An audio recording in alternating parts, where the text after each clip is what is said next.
சரி, நான் தோழர் தியாக அவருடைய கருத்தை வாங்கிட்டு வந்துடுறேன்.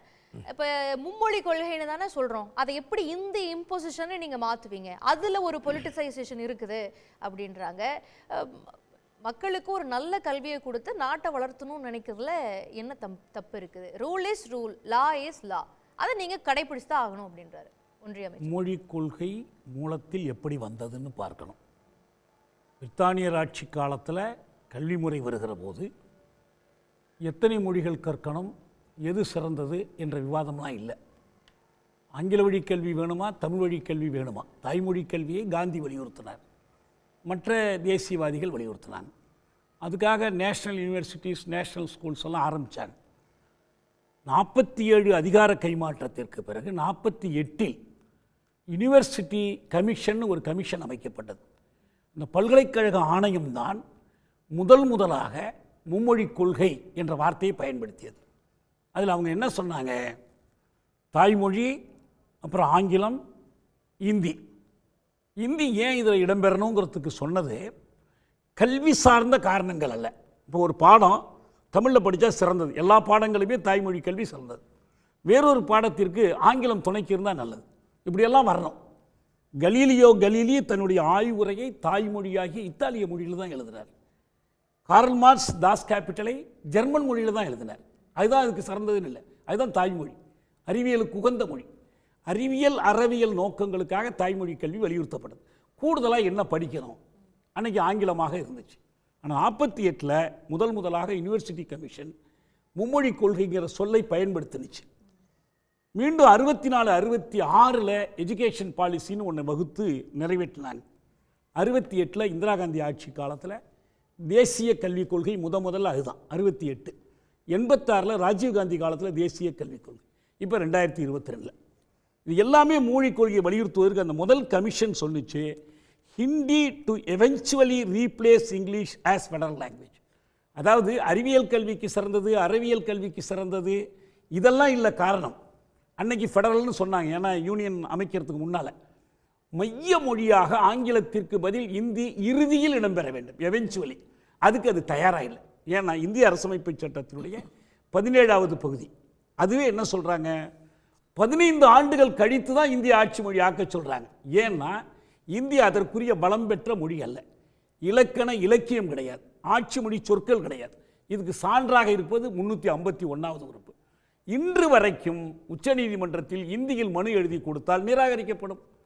உயர்நீதிமன்றத்திலும் உச்சநீதிமன்றத்திலும் சட்ட வரைவுகளுக்குமான மொழி இன்றைக்கும் ஆங்கிலம்தான், இந்திக்கு அந்த வலிமை இல்லைன்னு கருதுகிறாங்க. சமஸ்கிருதம் மற்ற மொழிகளை பயன்படுத்தி இந்தியை வளப்படுத்தி ஆட்சி மொழிக்கு அரியணைக்கு தயார்படுத்தணும். இதுதான் 351வது உறுப்பு. அப்போ இந்தியை கல்விக்கு ஏற்ற மொழி என்று அவங்க வலியுறுத்தலை, 3 மொழி கற்றால் நல்லது என்று வலியுறுத்தலை. நாட்டின் ஆட்சி மொழி ஆக்குவதற்காக இந்தியை கொண்டு வரணும். அதன் திட்டத்தின் ஒரு பகுதி தான். அதாவது நீங்க கேட்டீங்க, மொழியான ஆங்கில மொழியை மனமு வந்து ஏத்துக்குவீங்க, ஆனால் இந்திய மொழியான இந்தியை ஏன் இருக்கிறீங்க? இல்ல, நாம் ஒன்றும் ஆங்கிலத்தை ஏற்றுக்கொள்ளல. நம்முடைய கருத்து, அண்ணா நாடாளுமன்றத்தில் மாநிலங்களவையில் பேசினார். அன்னைக்கு 14 தேசிய மொழிகள் இருந்துச்சு. 14 மொழிகளையும் ஆட்சி மொழிகள் ஆக்க வேண்டும், 14 மொழிகளையும் தேசிய மொழிகளை அறிவிக்க வேண்டும் என்பதுதான் நம்முடைய கொள்கை. ஆங்கிலத்தை ஆட்சி மொழி ஆக்கணுங்கிறதெல்லாம் இல்லை. ஆங்கிலம் ஆட்சி மொழியாக நீடிக்கும், இந்தி பேசாத மக்கள் விரும்பும் வரை என்று ஜவஹர்லால் நேரு கொடுத்த உறுதிமொழி ஒரு மோசடி. ஏன்னா ஆங்கிலத்தை நிரந்தரமாக வைத்துக் கொள்வதற்கும் இந்தியை நிரந்தரமாக ஏற்றுக்கொள்வதற்கும் அதை ஏற்றுக்கொள்வதற்கு கால அவகாசம் கொடுக்கிற ஒரு மோசடி அது. அதை நாம் ஏற்றுக்கொள்ள ஆட்சி மொழிங்கிறத தாண்டி உச்ச நீதிமன்றத்துல வந்து ஆங்கிலத்துல இது பண்ணாதான் ஏத்துக்குவாங்க அப்படின்றீங்க. மற்ற அம்சங்கள் எல்லாமே இன்னைக்கு தேவையில்லைங்கிற. இன்னைக்கு ஐரோப்பிய யூனியன்ல 25 மொழிகள், 26 நாடுகள், 25 மொழிகள். ஐரோப்பிய நாடாளுமன்றம் 25 மொழிகளில் நடத்தப்படுகிறது. ஐரோப்பிய தலைமை நீதிமன்றம் 25 மொழிகளில் நடத்தப்படுது. உடனுக்குடன் 25 மொழிகளில் வாதிடலாம், 25 மொழிகளில் விண்ணப்பம் கொடுக்கலாம், 25 மொழிகளில் தீர்ப்பு வரும். இந்த கணினியை வசதியெல்லாம் வராத காலத்தில் புரட்சி தலைவர் லெனின் ருஷ்யாவில் 17 மொழிகளையும் ஆட்சி மொழிகளாக்கினார், 17 மொழிகளையும் தொடர் மொழிகளாக்கினார். அது வந்து இவ்வளவு ஜனத்தொகை கொண்ட இந்தியாவில் நடைமுறை சாத்தியம் இருக்குன்னு நினைக்கிறீங்க? நிச்சயமா முடியும். நான் ஒன்றும் இல்லை, அமிர்தாஞ்சன விளம்பரத்தை எடுத்து பாருங்க, உள்ள பிரிச்சு பாருங்க. இருக்குல்ல உங்களுக்கு? எல்லா மொழியிலையும் விளம்பரம் எழுதுறான்ல. ஒரு ஆட்சி நடத்துவதற்கு ஏன் எல்லா மொழியும் வர முடியாது? நிச்சயமா வர முடியும். எல்லாருடைய மொழியும் மதிக்கப்படலைன்னா அந்த மக்கள் அடிமைப்படுத்தப்படுறாங்கன்னு அர்த்தம். தமிழ் வாழ வேண்டும் என்றால் தமிழ் ஆள வேண்டும். ஆளாத தமிழால் வாழ முடியாது. இல்லை, நான் சொல்ல வர்றதை கொஞ்சம் முடிச்சிடறேன் கேளுங்க.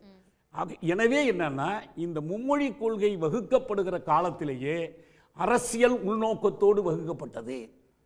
இந்திய தேசியத்தை நிலைநாட்டுவதற்காக வகுக்கப்பட்டது. மொழிவழி தேசியத்தை மறுப்பதற்காக வகுக்கப்பட்டது.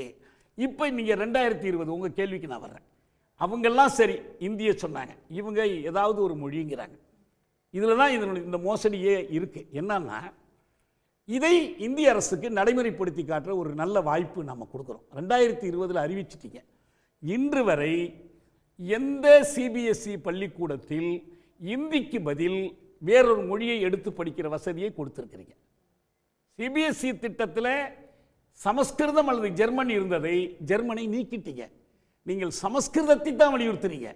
பெரியார் 31 சொன்னார். தலையங்கம், குடியரசு தலையங்கம் எழுதினார். இந்த மொழி திணிப்புக்கு பின்னால் சமூக ஆதிக்க நோக்கம் இருக்கு. உயர் சாதியினரின் ஆதிக்கத்தை நிலைநிறுத்துவதற்கு சமஸ்கிருதத்தையும் இந்தியையும் திணிப்பு தான் இந்த மொழி திணிப்பு கொள்கைன்னு சொன்னார். இன்னைக்கும் அதே தான். சமஸ்கிருதத்துக்கு என்ன முக்கியத்துவம் இருக்குதுல்ல? நான் இன்னும் சொல்றேன், இல்ல அது ஒரு திணிப்பு கொள்கை, ஆதிக்க மனப்பான்மை அப்படின்னா அதை தமிழ்நாடு தானே எதிர்க்குது, மற்ற மாநிலங்கள் எல்லாம் ஏத்துக்குது இல்லைங்க. 1938 இந்தியா பூரா தேசிய இயக்கம் செல்வாக்கோடு இருந்தபோது, இந்தியை மொழிப்பாடமாக ராஜாஜி திணித்த போது எதிர்த்த மண் இந்த தமிழ் மண். நமக்குன்னு ஒரு தனி வரலாறு இருக்குல்ல.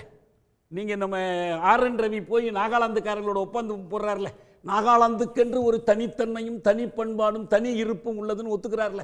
நாங்கள் சொல்கிறோம், எங்கள் தமிழ்நாட்டுக்கென்று ஒரு தனி வரலாறு இருக்கிறது, தனித்துவம் இருக்கிறது, தனி பின்னணி இருக்கிறது.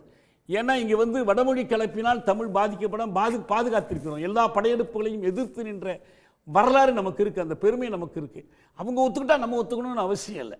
அவங்க ஒத்துக்கிட்டா அவங்க எடுத்துக்கிட்டோம், நம்ம அவங்கள தடுக்கலை. இப்போ அவங்க என்ன எப்படி வைக்கிறாங்க, துருவப்படுத்துறாங்க சொல்லிடுறேன். ஒன்று மட்டும் சொல்லி, என்னன்னா, இந்தி அல்லது வேறு மொழின்னு சொன்னீங்கன்னா அப்போ ஒன்று செய்யணும். இந்தியாவின் ஆட்சி மொழியாக இந்தி மட்டும் இருக்கக்கூடாது. திருத்துவாரா மோடி 22 மொழிகளையும் ஆட்சி மொழிகளாக்கிட்டு இந்தி அல்லது வேறு மொழியை கற்றுக்கன்னு சொல்லுங்கள். நீங்கள் இந்தியை கற்றுக்கொண்டால் வங்கியில் பதவி உயர்வு கொடுக்கலாம். இந்தியை இங்கே இருக்கிற ஒரு குக்கிராமத்தினுடைய வங்கி கிளையில் இன்று ஒரு இந்தி சொல் கற்போம்னு பரப்புரை பண்ணுறீங்க, இன்று ஒரு தெலுங்கு சொல் கற்போம், இன்று ஒரு கன்னட சொல் கற்போம் இருக்கா? இல்லை. இந்திக்கு எல்லா ஊக்கமும் கொடுக்குறீங்க, இந்திக்கு எல்லா விதமான உதவிகளையும் செய்கிறீங்க, இந்தி படிக்கிறவங்களுக்கு பதவி உயர்வு கொடுக்குறீங்க, எல்லா விதத்திலும் இந்தி பெருமிதம் ஊற்றுறீங்க. இந்தியனாலே இந்தி கற்றவன், இந்து இந்தி இந்தியா, இது ஆர்எஸ்எஸோட கொள்கை. இந்த 3 இணைப்புக்கும் உங்களுக்கு இந்தி தேவைப்படுகிறது, எங்களுக்கு தேவைப்படலை. இதான் இங்கே பிரச்சனையே.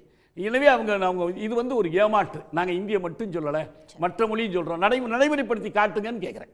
உங்களுடைய கேந்திரிய வித்யாலயாவில், உங்களுடைய சிபிஎஸ்இ ஸ்கூலில் இந்தி படிக்காமலே வேறொரு மொழி படிப்பதற்கு வாய்ப்பு இருந்தால் காட்டுங்க. இன்னொன்று சொல்லிடுறேன், பயிற்று மொழி பற்றி சொன்னார். தமிழ் கட்டாயம் பயிற்று மொழி.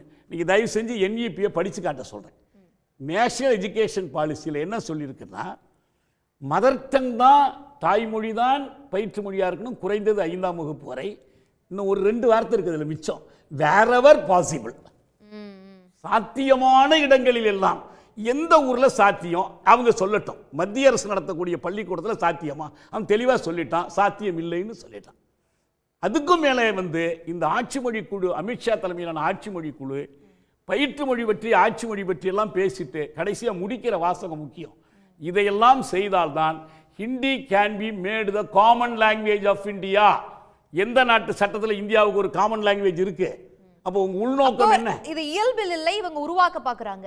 ஆமா, இந்தியை பொதுமொழியாக்கணுங்கிறது திணிப்பு இல்லாம வேற என்ன? பொதுமொழியாக்குவதற்காகத்தான் இந்த கல்விக் கொள்கை, இந்த மும்மொழி திட்டம். எல்லாத்தினுடைய நோக்கமே நாங்கள் மும்மொழி இல்லை 10 மொழி கூட கற்றுக்குவோம். அதனால பயன் இருந்தா கற்றுக்கொள்ளும். உடனுக்குடன் செய்திகளை தெரிந்து கொள்ள சன் நியூஸ் பெல் ஐகானை கிளிக் பண்ணுங்க.